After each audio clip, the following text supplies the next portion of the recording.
નમસ્કાર ખેડૂત મિત્રો, હું આવ્યો છું ખાનકુવા ગામની અંદર અને અમારા પ્રગતિશીલ ખેડૂત છે મેહુલભાઈ. એમણે આ તમાકુની ખેતીની અંદર એમણે એમઆરએલનો ઉપયોગ કર્યો હતો. એમને ખૂબ સારું એવું પરિણામ મળ્યું છે. તો આપણે એમના મોંથી જ સાંભળીએ કે એમને રિઝલ્ટમાં શું ફેરફાર લાગ્યો છે. મેહુલભાઈ, તમને શું ફેરફાર લાગ્યો છે તમાકુની અંદર? તમાકુમાં અત્યારે પાનની ગુણવત્તા સારી છે. એની પાનની લંબાઈ, પહોળાઈ આવી એક પાછું તમાકુ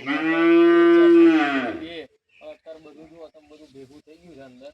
એટલે મેં ખૈડ વાર્યો ત્યાર પછી પાણી મૂક્યું, એના ફરી બીજા પાણી મેં એમઆરએલનો સ્પ્રે કર્યો તો પેલું માઇક્રોન્યુટ્રન આવે લીટરવાળી બોટલનો, એક પંપે 100 ml પાડ્યું હતું. એનું રિઝલ્ટ મને તમાકુ ત્યારે કરતો વહેલી થોડી થઈ ગઈ અને અત્યારે પત્તાનું ઝાડ પણ આવી ગયું. હવે એ કલરમાં આવે એટલે કટિંગ પણ વહેલું જ થઈ જશે. એટલે બીજી તમાકુ કરતાં એનું રિઝલ્ટ ફાસ્ટ મળ્યું મને એમઆરએલના ઉપયોગથી. એટલે બધા ખેડૂતોને ભલામણ કરીશ કે એકવાર કોઈ બી પાકને અવશ્ય એનો ઉપયોગ કરજો અને રિઝલ્ટ તમે તમારી જાતે દેખાશે. એમ ખૂબ ખૂબ આભાર તમારો.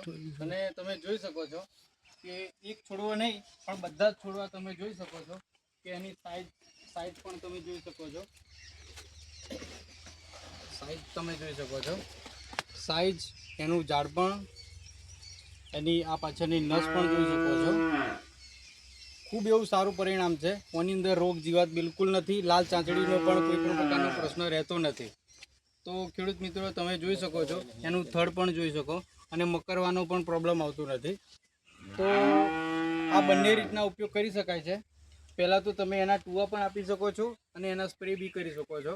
તો તમને ખૂબ સારું એવું પરિણામ મળશે. આભાર.